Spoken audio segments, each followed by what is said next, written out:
Ciertamente estuvimos el domingo pasado hablando y continuando con nuestro estudio del Apocalipsis. Llegamos hasta el sello número 6 y hasta ahora esto ha estado bien glorioso. Nos hace entender y nos confirma de la importancia de estar a cuentas con nuestro Dios. De cada día y de que diariamente debemos revisitar nuestra relación con Dios, porque nosotros los cristianos no practicamos una religión, practicamos una relación. Nosotros los cristianos no practicamos, y lo repito e insisto, no practicamos una religión, practicamos una relación. Porque cuando Jesús nos hizo el llamado, dice, venid a mí. No dice venid a tal iglesia o no dice venid a tal religión, no dice venid a tal célula, dice venid a mí. Y nosotros lo que hemos estado haciendo es corriendo hacia Él. Mire, yo le digo una cosa, como están las cosas hoy en día, no vaya caminando, vaya corriendo y confiando en que ese proceso de correr hacia Él, Él va a hacer todo lo necesario para que cuando llegue seamos aprobados. ¿Seamos qué? Seamos aprobados y podamos entrar al cielo. Así que entre el sello número 6 y el sello número 7 se abre un paréntesis en el Apocalipsis y este paréntesis se encuentra en el capítulo 7. Y así como se abre este paréntesis entre el sello 6 y el sello 7, voy a abrir yo un paréntesis hoy para hablar un poco sobre esto y sin duda alguna conmemorar ese evento tan glorioso de la llegada al mundo de Jesucristo, que no podemos pasar por alto. ¿Cuántos saben que no lo podemos pasar por alto? Además que quiero que todo el mundo se vaya hoy muy contento, muy tranquilo, muy calmado a celebrar la Nochebuena en familia sin preocupación del sello 6, 5, 7, ninguno. Yo quiero que todo el mundo hoy se vaya celebrando que somos la iglesia de Cristo y que estamos en gran bendición. ¿Cuántos están en gran bendición? Amén. Así que leemos en Apocalipsis capítulo 7, versículo 1 y 2, dice, después de esto vi a 4 ángeles en pie sobre los 4 ángulos de la tierra. Usted sabe que la tierra tiene 4 ángulos. Esos ángulos son el norte, el sur, el este y el oeste. Y cuando se escribió esto, todavía no se había elaborado científicamente la teoría de los puntos cardinales, pero ya Dios la había ¿qué? Elaborado. Y tiene 4 de sus ángeles permitiendo en la tierra o administrando en la tierra universalmente lo que hay que hacer. Dice aquí que estos 4 ángulos de la tierra, ellos detenían, en ese momento estaban haciendo una pausa, un hold. ¿Sabe lo que es hold? No sé si la estoy diciendo bien, mi inglés es muy fluido. En ese momento ellos estaban haciendo un hold en el proceso de juicio que se había desatado desde el sello número 1 hasta el sello número 6. ¿Para qué? Esta pausa, y lo vamos a ver más adelante, dice que es para sellar a la primicia o los escogidos del pueblo de Israel.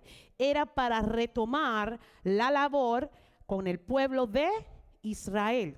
Recuerde que le había mencionado que Israel es la nación escogida de Dios, pero como rechazaron a Jesús el Mesías, Dios apartó de ellos su mirada temporariamente y los mandó a la banca y creó este nuevo organismo vivo que es el cuerpo de Cristo, que es la iglesia. Pero con la iglesia ya en el cielo, ya vimos el rapto, ya estudiamos la parte de rapto, con la iglesia ya en el cielo, Dios hace un paréntesis para sellar a estos judíos que iban a ser o que van a ser los que en el futuro van a continuar con la evangelización de los que aún queden en el mundo, porque ya la iglesia está ¿dónde? En el cielo. Y cuando digo la iglesia me refiero también a los remanentes de cada iglesia que cumplieron y vencieron. Declare, yo soy un más que vencedor y me voy temprano. No del culto, de cuando Cristo venga. No se emocionen. Así que mire lo que dice aquí. Dice aquí, Vi también otro ángel que subía de donde sale el sol y tenía el sello del Dios vivo. Hoy no vamos a entrar en detalles en esto, lo vamos a ver con más detenimiento el próximo domingo que retomamos el sello número 6 y 7. Dice aquí, y clamó a gran voz a los 4 ángeles, a quienes se le había dado el poder de hacer daño a la tierra y al mar, diciendo, no hagáis daño a la tierra, ni al mar, ni a los árboles, hasta que hayamos, por eso es temporariamente en el hold o la pausa, hasta que hayamos sellado en sus frentes a los siervos de nuestro Dios. ¿Dónde va a estar el sello de ellos? Visible, en la frente. ¿Dónde está el sello nuestro? En nuestro corazón. Invisible ante la gente, pero visible para Dios. Y dice la palabra que nosotros hemos sido sellados por el Espíritu Santo, y esa es la garantía. ¿Sabe lo que es la garantía? Lo que garantiza nuestra redención. Y garantiza, sin lugar a dudas, que somos pertenencia ¿de quién?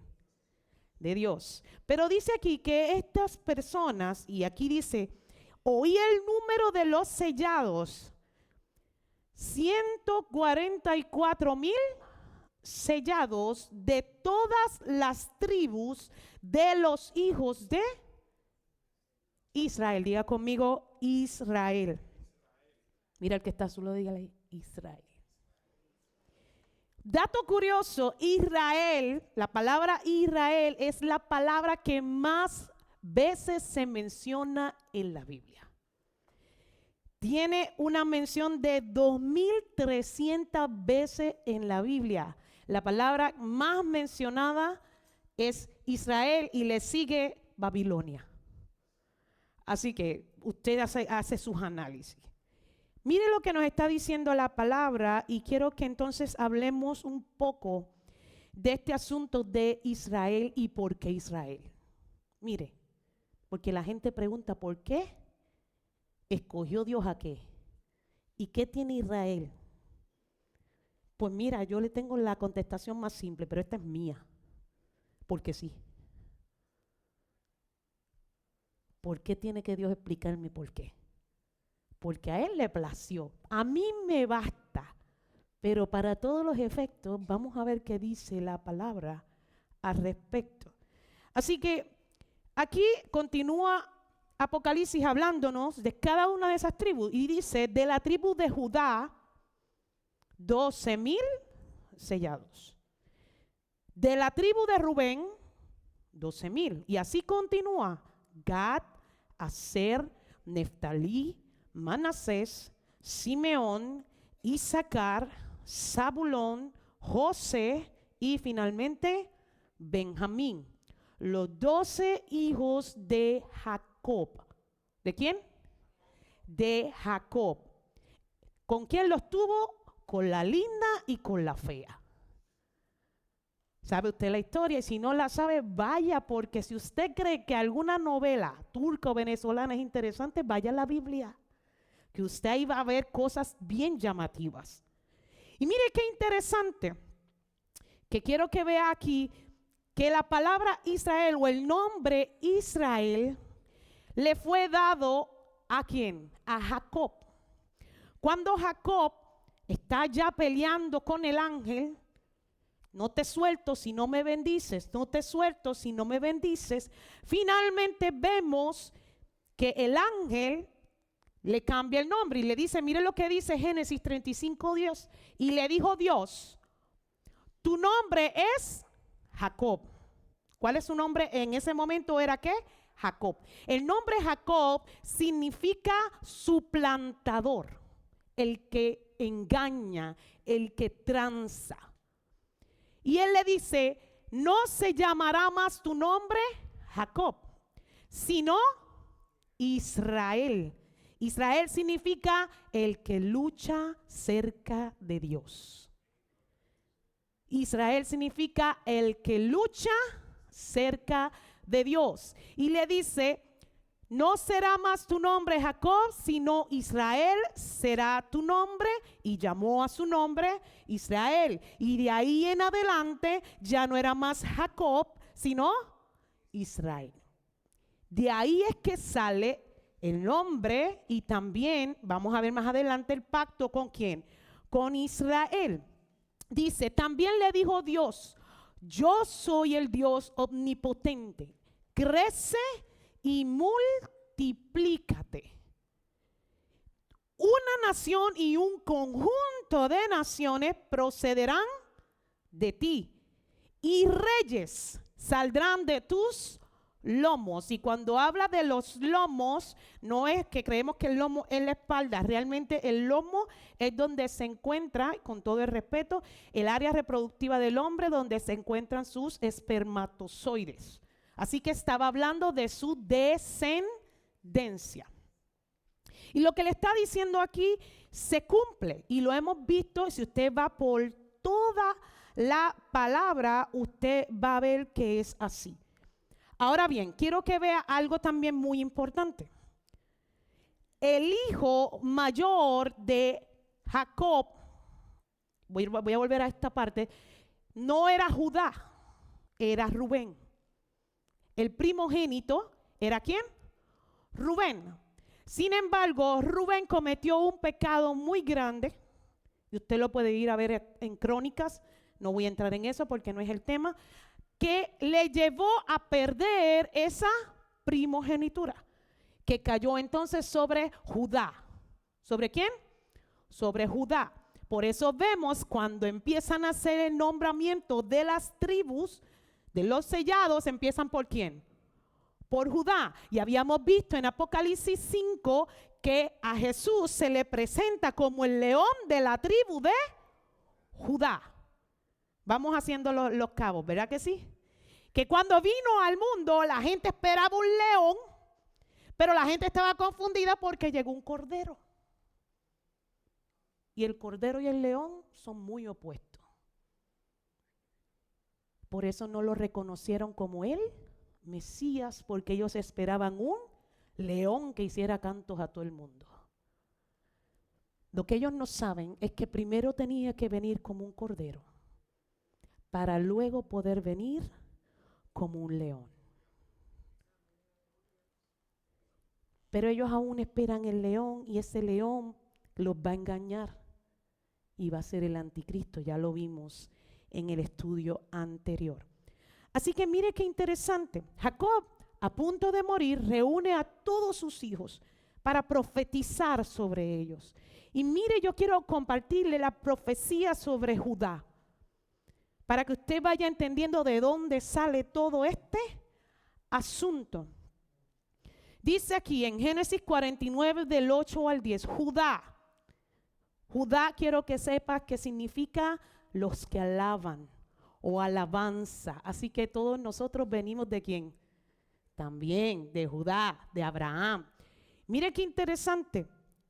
Aquí nos está diciendo, Judá, te alabarán tus hermanos, tu mano en la cerviz de tus enemigos, proclamándolo que él sería el líder de todos sus hermanos. Los hijos de tu padre se inclinarán ante ti. Cachorro de león. Judá, de la presa subiste, hijo mío, se encorvó, se echó como león, así como león viejo, ¿quién lo despertará? No será quitado el cetro de Judá, ni el legislador entre sus pies, hasta que venga Silo.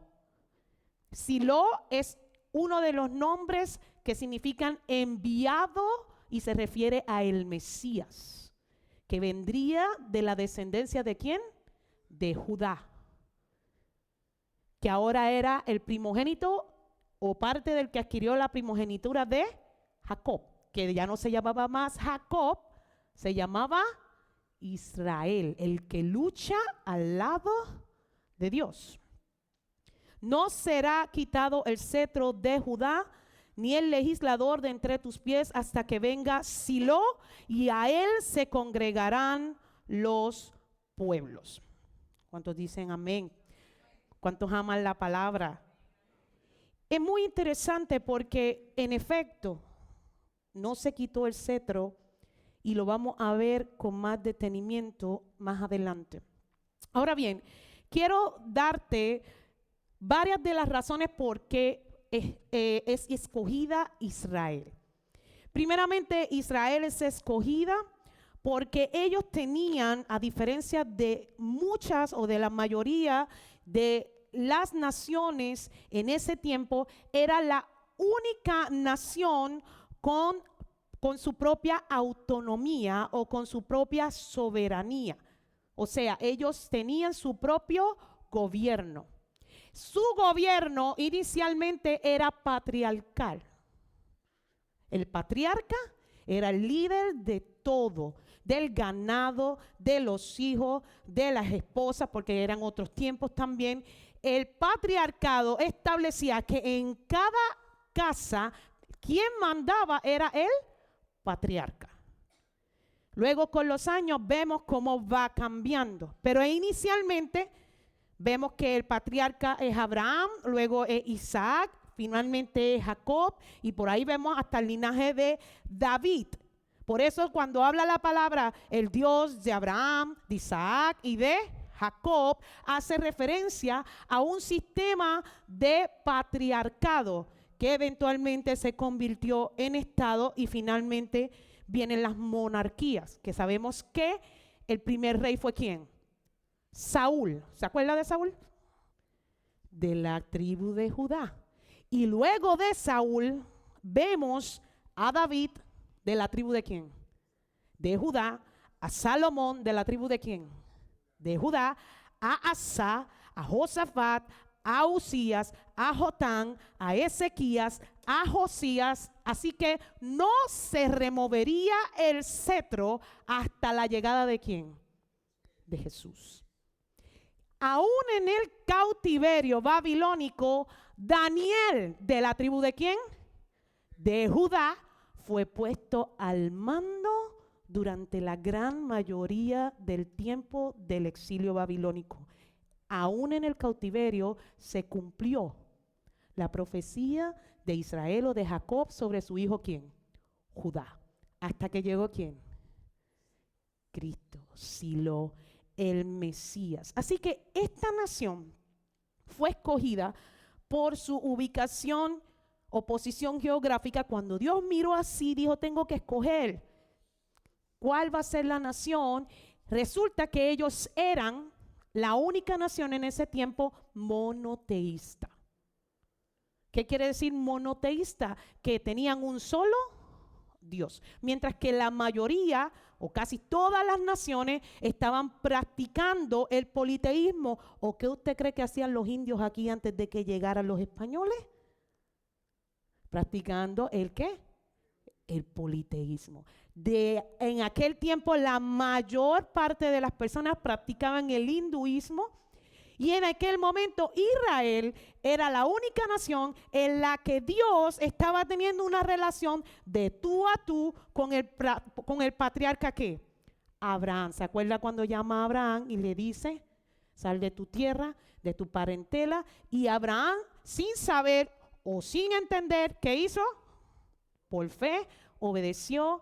Y ya vemos por qué es una de las causas por las que Israel es escogida para este propósito o como el pueblo de Dios. También Israel fue escogida para canalizar la ley al mundo. Cuando salen de Egipto, del cautiverio, allá en el desierto, en el monte Sinaí, es precisamente a Moisés que Dios le da, ¿qué? Los 10 ¿qué? Mandamientos. Para presentarnos esos 10 mandamientos que los legisló ¿quién? ¿Quién legisló esos 10 mandamientos? Dios mismo legisló esos 10 ¿qué? Mandamientos. Es el código de conducta moral y social más perfecto que haya existido. Y quiero que sepa, aunque quizás mucha gente desconozca, que nuestra ley civil o nuestros derechos civiles, muchos de ellos vienen de esos 10 mandamientos. Y eso lo quiere cambiar la corriente humanista. en este tiempo. Porque ahora quieren darle derechos a todo el mundo. Quieren validar las verdades de todo el que dice tener la verdad. Pero la única verdad es Cristo. La única verdad y los únicos mandamientos legislados de forma íntegra son los que recibimos a través del pueblo de Israel, a través del pueblo sacado de Egipto. Así que yo quiero que usted lo entienda y que lo tenga claro. El cristianismo no es una democracia. El mundo dice que vive en una democracia. Hay países que todavía luchan por tener esa democracia. Pero yo quiero que usted entienda, y es una de las razones por las que la Biblia dice que aunque estamos en este mundo, no militamos según este mundo, porque nosotros no estamos ávidos ni tenemos oportunidad de entrar en negociación alguna con Dios. Dios es el que manda y nosotros le servimos. Dios es el Señor, el amo, y nosotros somos los siervos. En el cristianismo no hay democracia. Se hace la voluntad de Dios y punto. Y mucha gente se decepciona porque quieren hacer las cosas a su forma. El cristiano que quiere practicar el cristianismo tiene que estar dispuesto a entender que no es a tu forma, no es a mi forma, no es como yo creo, no es como corre el mundo, no es como yo lo analizo, no, es como Cristo estableció. Cristo lo estableció y lo dejó escrito, nos dejó los 10 mandamientos, los primeros 4 establecen cómo debe ser nuestra relación con Él, los próximos establecen cómo debe ser nuestra relación unos con otros, es el código de conducta más perfecto que nunca ha existido y que garantiza la paz social, aún por encima del pecado que hay en el hombre. ¿Cuántos dicen amén? También nos dejó lo que son las leyes ceremoniales que le explicaba al pueblo de Israel en aquel tiempo cómo nos podíamos acercar a Dios, porque estábamos llenos de pecado. Todo el mundo había sido destituido de la gloria de Dios por causa del pecado, y ellos nos transcribieron ese código o esas leyes ceremoniales de cómo nos teníamos que acercar a Él. Usted lo puede estudiar, no voy a entrar en eso porque no termino, están todas en el libro de Levítico, y también nos dejó lo que serían las leyes civiles, están todas en el libro de Deuteronomio. Si usted cree que salían de los abogados, no salen de los abogados ni de la casa de leyes ni nada de eso. Todo el código civil establecido por Dios está en la palabra, en el libro de Deuteronomio. Paso por paso. ¿Quién nos dio ese proceso? ¿Quién nos canalizó la ley? ¿Quién nos canalizó el Torah? El pueblo de Israel. El único que en aquel tiempo era monoteísta y que proclamaba solo a un Dios. Al Dios de Abraham, de Isaac y de Jacob. Y es al Dios al que tú y yo le servimos, al Dios de Abraham, de Isaac y Dios de Jacob. ¿Cuántos levantan sus manos al cielo y dan gloria y honra a Él? Así que Israel tiene muchas razones por las cuales tenía que ser escogida para este tiempo y como pueblo de Dios. También ellos están y fueron las personas que nos dieron el legado de la Biblia, o en griego el biblión, como hemos dicho, que sería el libro de libros. Todos esos y cada uno de esos libros fueron inspirados por Dios. ¿En quiénes? En los judíos. ¿Descendientes de quién? Si son judíos, porque son descendientes de Judá, que significa alabanza o el que alaba.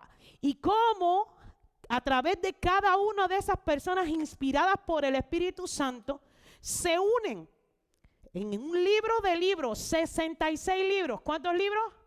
66 libros. ¿Cómo es posible que ni uno solo de ellos se contradice? Más de 40 autores, unos pescadores y otros reyes. Mire qué interesante. no tenían un solo standing. A todo el que Dios quería usar, lo usaba. Todo aquel que el Espíritu Santo inspiraba, escribía. Y se validaba. Y vemos cómo no se contradicen, sino que más bien se van cumpliendo exactamente como están escritos y más con el paso de los años. Solo un Dios todopoderoso, omnisciente, omnipresente, puede darnos algo así. Podemos verlo, podemos analizar la fecha, podemos estudiar los datos y no hay margen de error. Ese es el Dios al que yo le sirvo. Que tú nacieras no fue una casualidad. Que tú estés aquí no es una casualidad. Que hayas vivido lo que hayas vivido no fue una casualidad. Dios está en control de todo. Y lo hemos visto a lo largo de todo Apocalipsis. Aún lo malo en el proceso es porque Dios ha delegado autoridad temporera para que así sea. O ha permitido que así sea para retribuir las decisiones del mundo, de la humanidad. Porque Él es justo. ¿Cuántos dicen amén? ¿Cuántos saben que Él es justo? Y así será, se cumplirá todo hasta que diga tan tan. Y la consumación sea final y la consumación sea total. Finalmente, Israel es escogida para introducir a Silo al mundo. De la tribu de Judá. El león de la tribu de Judá. De la raíz de David, que también era de la tribu de Judá. Así que Israel es escogida como la nación para introducir al Mesías al mundo a través de Judá. La palabra nos enseña y nos deja ver que eso ya estaba determinado, porque como le dije, todo está escrito y aún lo que hemos visto ya cumplido, ya había sido profetizado muchos años antes de su cumplimiento. ¿Cuántos dicen amén? Así que quiero que entiendas que estas son las razones por las que Dios sigue amando a Israel. Dios no ha terminado con Israel. Y también son las razones por las que Satanás siempre ha odiado a Israel. Y por las que en los últimos tiempos son precisamente los judíos y los de las tribus de Israel quien más será perseguido y abatido por Satanás. ¿Cuántos entienden lo que estamos hablando? Así que 750 años antes de Cristo, Miqueas profetiza. Mire lo que dice y quiero que preste atención. Pero tú, Belén, diga conmigo Belén. Belén fue donde nació ¿quién? Jesús.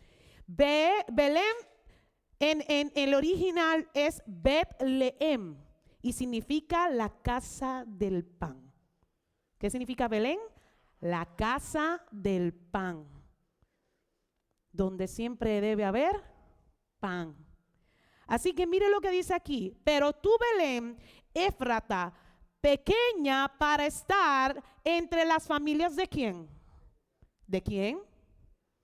De las familias de Judá. De ti me saldrá el que será Señor en Israel. ¿Refiriéndose a quién? A Cristo Jesús, al Mesías. Y sus salidas son desde el principio, desde los días de la eternidad. ¿Desde cuándo estaba establecido cada una de las salidas y de las entradas de Jesús al mundo? Desde la eternidad.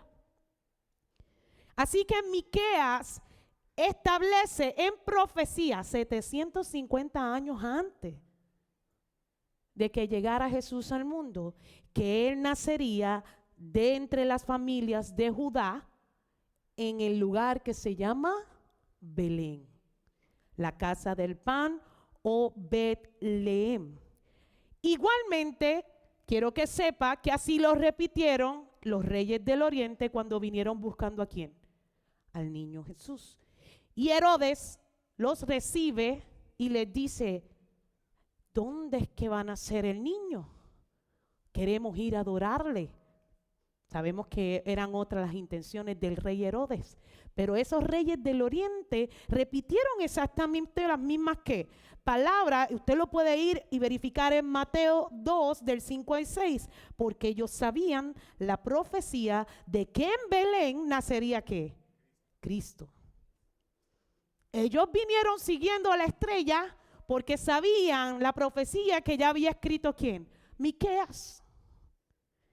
Herodes no lo sabía, pero ellos que venían del oriente, no había textos, ni mensajes de texto, ni celulares, ni se viralizaban las cosas así de esa manera, pero ellos sabían lo que ya había sido escrito.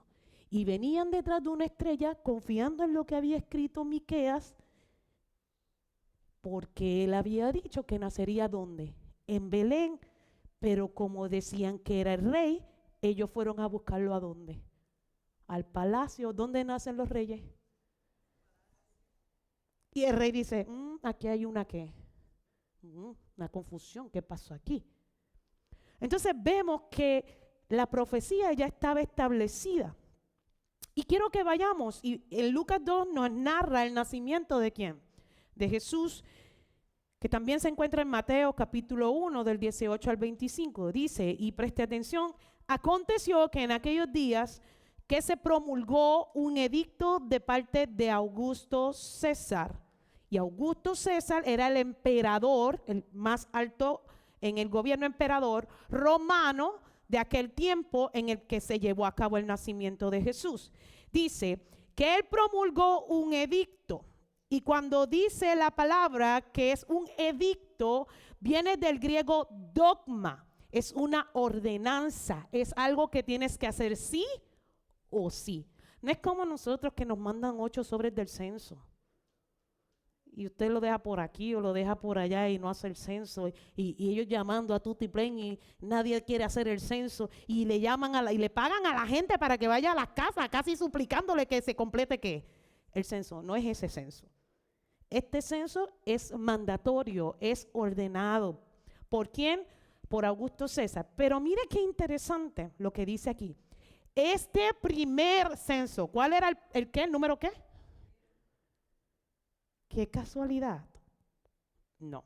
Y lo vamos a ver más adelante. Dice, este primer censo, y la palabra censo quiere decir registrar. Viene del griego apógrafo, quiere decir registrar. Dice aquí, todo el mundo que fuese empadronado. Este primer censo se hizo siendo Cirenio, gobernador ¿de quién? De Siria. Así que en ese momento Judá le pertenecía ¿a quiénes? Judá le pertenecía a los sirios. Mire lo que está diciendo aquí. El que era rey en ese momento dijimos que era ¿quién? Herodes. También de los sirios. Dice aquí, y José, ¿se acuerdan de José?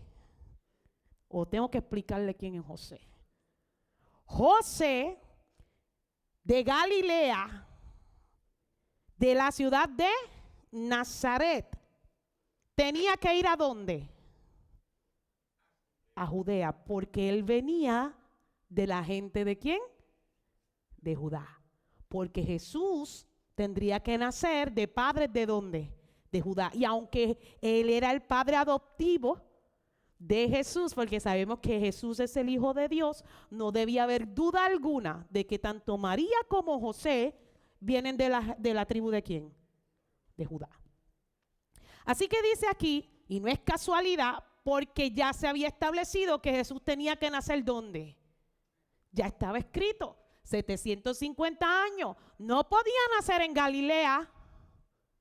No podía nacer en Nazaret, que era donde vivían. ¿Usted se imagina? Ellos tenían que ya tener todo listo en Nazaret.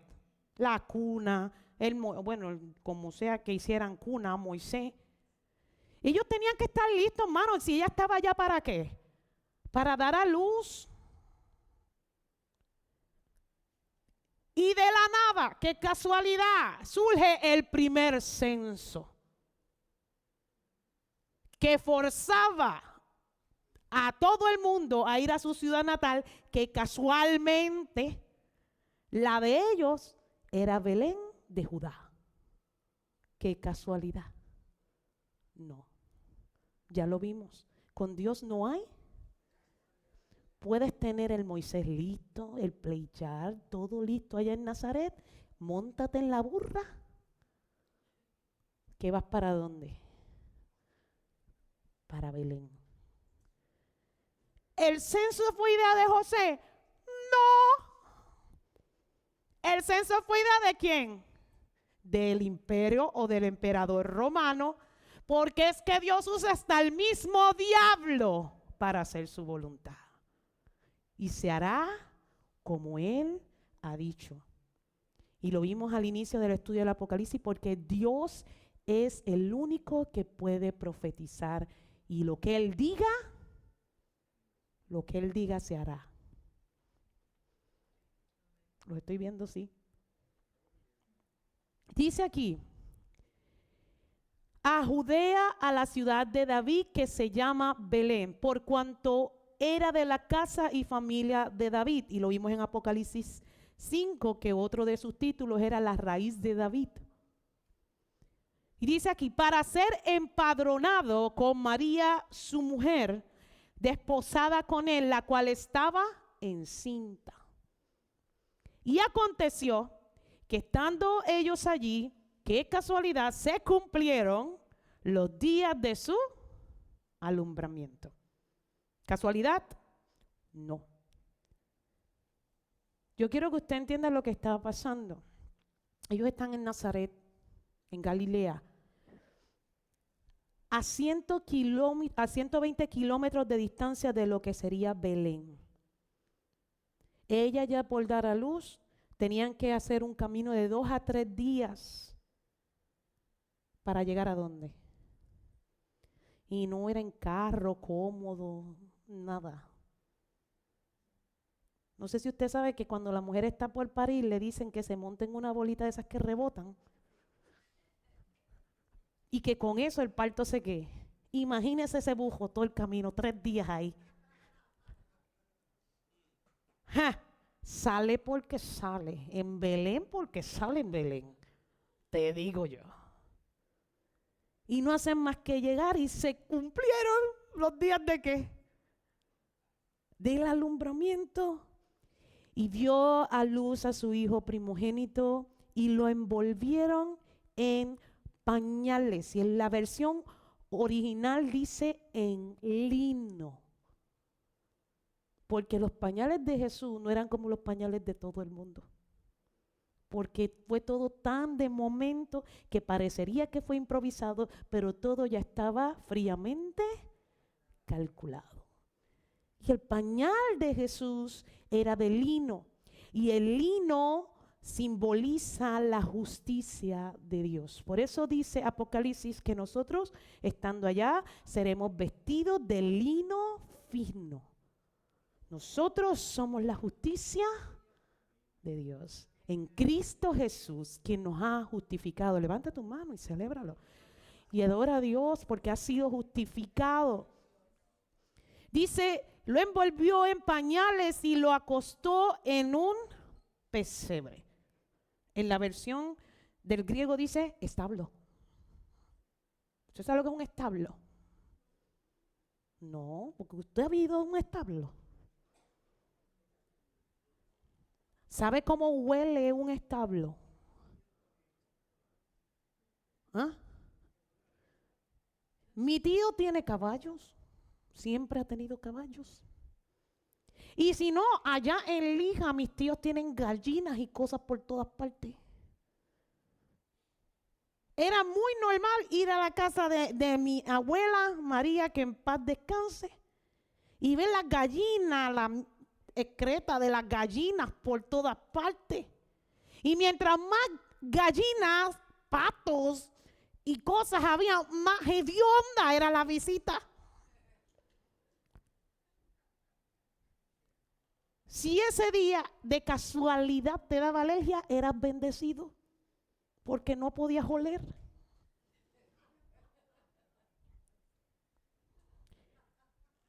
Allí en el establo, sin ginecólogo, sin enfermeras, sin utensilios esterilizados, sin baby shower, ni gender reveals, sin sonogramas 3D que dicen, mira qué linda esa nariz, ya la veo, es el papá.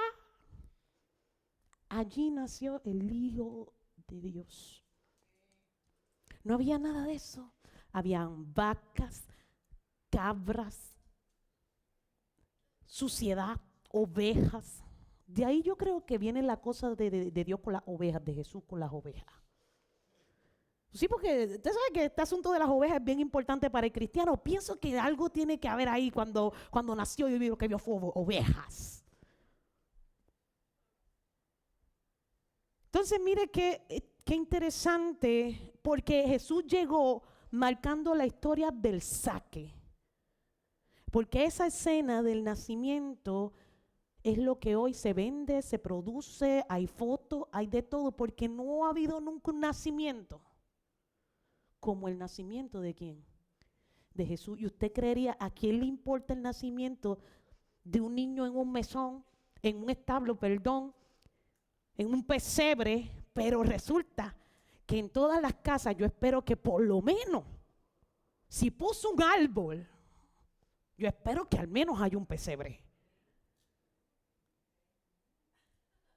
Si usted puso un árbol y no hay un pesebre, me hace el favor y va a Walmart. Hoy sí, aunque haya gente.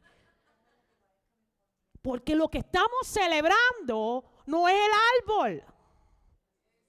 Es más, la pastora dijo, no he puesto el árbol. Y yo, no pongas nada. No, porque después capaz me pone a mí a hacerlo.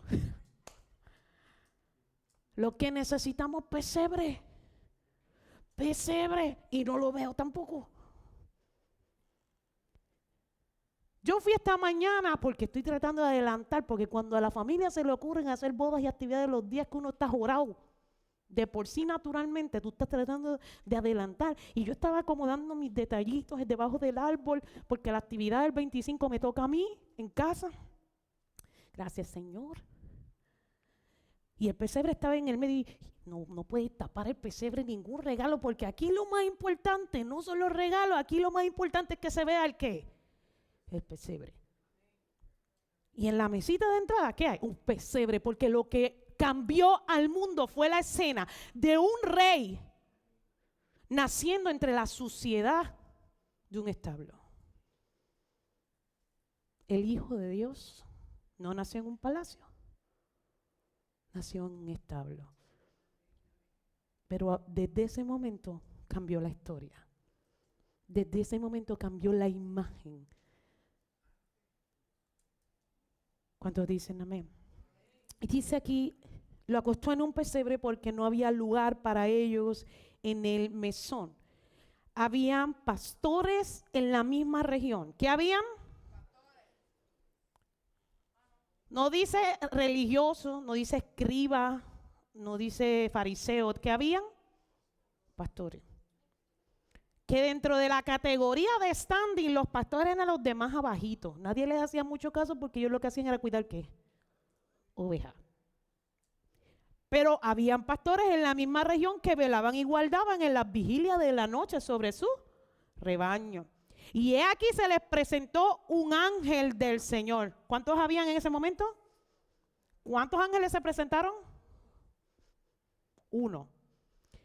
Y la gloria del Señor los rodeó de resplandor y tuvieron gran temor. Porque es que cuando usted ve cosas sobrenaturales, usted se impresiona y se asusta un poco. Y dice aquí, pero el ángel les dijo, no temáis, porque he aquí os doy nuevas, no viejas, nuevas de gran gozo. Quiere decir que nunca en la historia de la humanidad se había experimentado ese gozo. El gozo del nacimiento de Jesús en el mundo era nuevo. El que naciera el rey en un pesebre, eso era algo nuevo. Mire qué interesante. Y era de gran gozo. Y usted dirá, pero ¿cómo podían tener gran gozo si estaban en un pesebre? Había gran gozo porque el plan se estaba cumpliendo.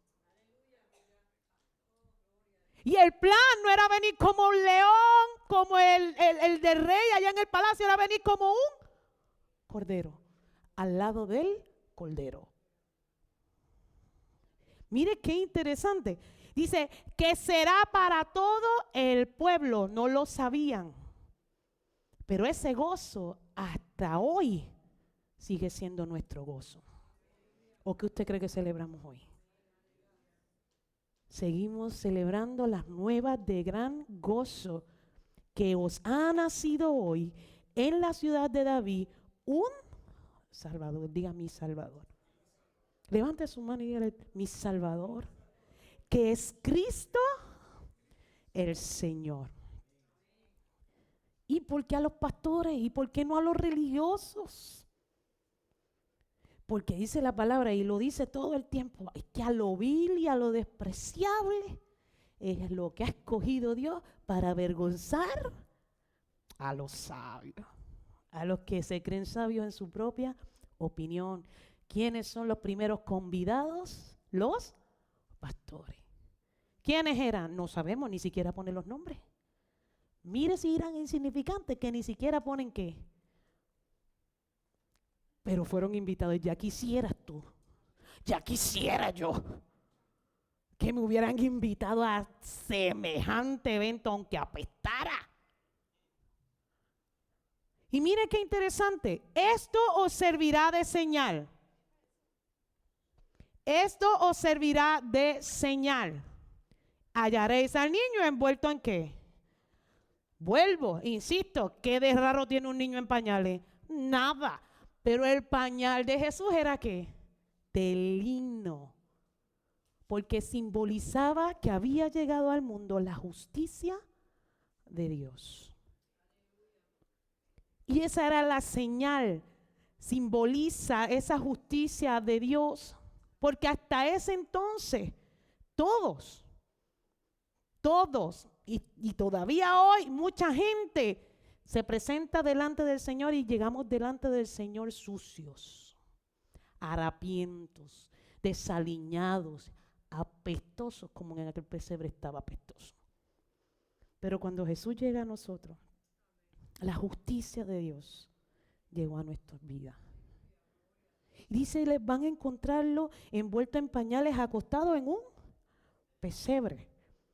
Dice, y repentinamente, porque es que las cosas de Dios pasan como. Cuando Dios quiere hacer una manifestación sobrenatural, se da como. Yo no estoy hablando de tu proceso y el mío como cristiano, eso es un proceso. Y el proceso es paulatino. Pero cuando Dios quiere celebrar un evento, cuando Dios quiere resaltar un evento, se da todo en cuestión de ¿qué? De segundo. Dice aquí, repentinamente, igual que rapto, va a ser como en un abrir y cerrar de ojos. Apareció con el ángel, que antes era ¿cuánto? Ahora hay una multitud de huestes que. Y alababan a Dios y decían, cantando, porque cuando dicen himno es que lo están ¿qué? Cantando. Gloria a Dios en las alturas y en la tierra paz, buena voluntad para con los hombres. Y a lo mejor usted no está entendiendo. Pero mientras Herodes estaba rompiendo el casco en el palacio cómodo, toda la delegación celestial estaba en ese pesebre. ¿Qué clase de party? Nada más y nada menos que en el pesebre. Celebrando el acontecimiento más grande y nuevo, porque nunca había ocurrido en el mundo, nació el Hijo de Dios. Todo el cielo y la delegación celestial estaba allí presente. Porque hemos visto en estos días en Apocalipsis cómo funciona esa delegación y cómo esa adoración de esa delegación celestial siempre está en procesos, siempre está en creciendo, y esa no podía ser la excepción. Así que allí estaba todo el mundo espiritual. Yo espero que ellos no tuvieran sentido del olor, a lo mejor no lo tienen, pero allí estaban cantando y celebrando. Y mire lo que decía: gloria a Dios, presta atención, gloria a Dios en las alturas y en la tierra paz. Y ellos están diciendo dos cosas que se estaban dando simultáneamente en ese momento. Dice aquí que ellos cantaban que Dios en el cielo nunca había sido ni recibido la gloria que recibió cuando Jesús llegó al mundo. ¿Qué quiere decir eso? Que la obediencia de Jesús, de despojarse de lo suyo, de llegar al mundo, nunca había hecho sentir a Dios más orgulloso que en aquel momento. Gloria a Dios en las alturas, pero al mismo tiempo, miren lo que dice: en la tierra, paz, buena voluntad para con los hombres. Y ya yo les había mencionado que este tiempo es el tiempo de la gracia y que también se le conoce como el tiempo de la buena voluntad. Porque un día la buena voluntad será terminada. Buena voluntad. ¿Cuándo empezó la buena voluntad de Dios para con los hombres? Cuando Jesús llegó al mundo. ¿Cuándo terminará? Cuando llegue el rapto.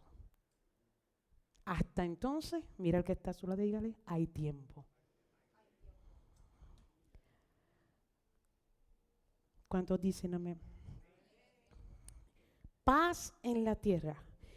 La palabra paz viene del griego eirene. Diga conmigo: eirene, que significa unir dos cosas que estaban separadas. Llegó Jesús y lo que estaba separado, Dios y la humanidad, ahora podían estar unidos. Gloria a Dios en las alturas y en la tierra, paz y buena voluntad. Adore a Dios, exalte a Dios, porque Él es bueno, porque para siempre es su misericordia. Dice aquí: sucedió que cuando los ángeles se fueron de ellos al cielo, los pastores se dijeron unos a otros: pasemos pues hasta Belén y veamos esto que ha sucedido y que el Señor nos ha manifestado. Vinieron pues apresuradamente y hallaron a María y a José y al niño acostado en un pesebre. Y al verlo dieron a conocer lo que se les había dicho acerca del niño, y todos los que oyeron se maravillaron de lo que los pastores le decían. Pero María guardaba todas estas cosas, meditándolas en su corazón. Y volvieron los pastores glorificando y alabando a Dios por todas las cosas que habían oído y visto y cómo se les había dicho. ¿Qué acontecimiento? Fue algo nunca antes visto lo que sucedió en aquel tiempo, en aquella noche, porque sabemos que dice, la palabra nos dice que los pastores estaban en la vigilia de la noche. ¡Qué noche, gente! ¿Qué celebramos hoy? Nochebuena. Y aunque sabemos que el calendario de nosotros no está a la par con el calendario judío, porque según los datos, realmente Jesús nació en el calendario judío para el mes de septiembre. Pero nosotros, con el calendario romano, se impuso, ¿verdad?, que se celebraría ¿cuándo? En diciembre. Yo lo celebro todos los días. Esas cosas a mí nunca me han causado ningún issue. Igual que el rapto, venga hoy, venga mañana, venga en el milenio, antes del milenio, después del milenio, lo que me importa es irme. Esas son miniedades. Lo más importante es que ahora que es el tiempo de la gracia, ahora que es el tiempo de la buena voluntad de Dios, yo procure ser un buen cristiano. Yo procure imitar a Cristo en todo lo que más me sea posible, porque cuando llegue allá, eso es lo que se te va a preguntar. ¿Cuánto lograste parecerte a Cristo Jesús? No tanto qué hiciste, cuánta gente, qué ganaste, cuántas iglesias abriste, cuánto lograste imitar a Jesús, amar como amó Jesús. ¿Cuántos dicen amén? Así que mire qué interesante lo que nos está diciendo toda esta historia, que la hemos escuchado 800,000 veces. Pero vemos cómo Dios controla todos los eventos en la historia para el cumplimiento de su palabra. Y este tiempo no es la excepción, porque seguimos en la misma historia. Esa historia tuvo su inicio, pero aún no ha llegado a su culminación. Y hasta tanto que llegue ese tiempo, todo lo que a ti te parece casualidad en las decisiones del gobierno, en las decisiones de los hombres, quiero que entiendas que todo está bajo el control de Dios. Nada se escapa, aunque tú le llames casualidad, aunque tú le llames qué cosa, cómo es posible. Instrúyete. Aprende lo que dice la palabra, porque tú puedes proponer, pero Dios siempre hará su voluntad. Sería mejor que estés de acuerdo, porque las cosas a la buena siempre salen mejor. Siempre le digo a mi hijo eso, solamente tenemos dos formas de hacer esto. O lo hacemos a la buena, o lo hacemos a la mala. Y si tú crees que eso me hace mala, deja que estés en manos de la vida. Porque allá es a la mala o a la mala. Yo te estoy tratando con amor y misericordia, porque después de Dios no hay nadie en este mundo que te ame más que yo y que tu papá. Y así nos ama Jesús. Aunque no seamos los más obedientes, pero Él quiere para nosotros que lo hagamos a la buena. Que seamos parte de esto en pie de lucha y no que nos pase todo el mundo por encima. Porque de que va a haber guerra, va a haber guerra. De que el mundo espiritual está en guerra, está en guerra. Y tú o estás consciente y estás en pie de lucha o te va a pasar por encima. ¿Cuántos dicen amén? Qué bueno es Dios que dirige la vida de todos los sellados. Todos los que estamos sellados por el Espíritu Santo, estamos en igualdad de condición que van a estar los 144,000 sellados, que nada de lo que suceda en ese tiempo les puede tocar ni les puede dañar. Usted y yo estamos sellados por el Espíritu Santo. Nada nos puede tocar ni dañar. No significa que no puedan tocar nuestro cuerpo, porque la Biblia dice, no temas al que puede dañar tu carne, mas tu corazón y tu alma no pueden tocar. Vivir para Cristo es ganancia y morir para Cristo también. Sea que vivamos, sea que muramos, somos del Señor. Si tú eres del Señor, ponte en pie en esta hora. No le digan al pastor que me extendí por 5 minutos. Código secreto. Les deseo una maravillosa, maravillosa, maravillosa Nochebuena, feliz Navidad, sobre todas las cosas que el Señor conceda las peticiones de sus corazones, siempre y cuando estén de acuerdo con su voluntad. Pídale al Espíritu Santo.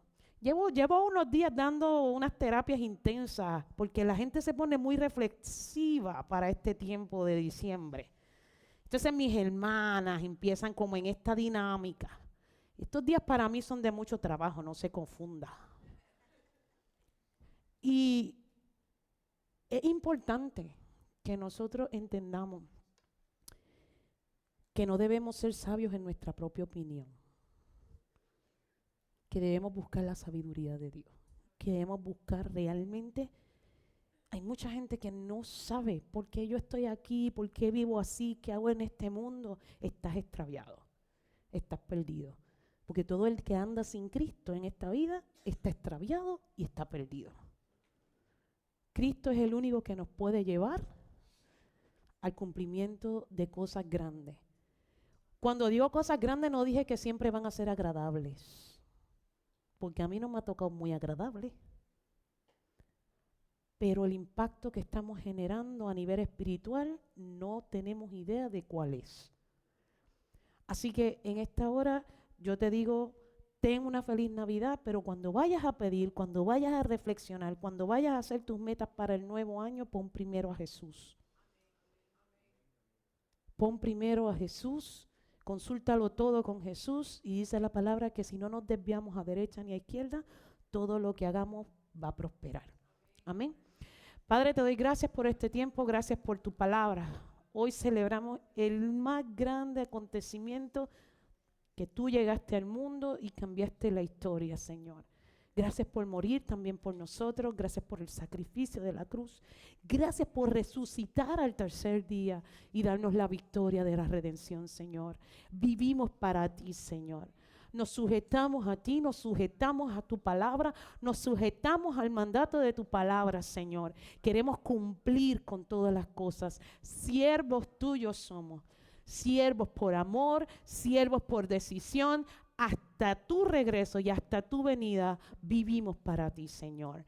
Salimos de aquí, pero no de tu presencia, porque tu Santo Espíritu siempre está con nosotros. Dirígenos, Espíritu Santo, porque qué habemos de pedir no sabemos, pero tú sí sabes lo que debemos pedir, Señor. Intercede por nosotros siempre. En el nombre de Jesús. Amén. Sean todos bendecidos.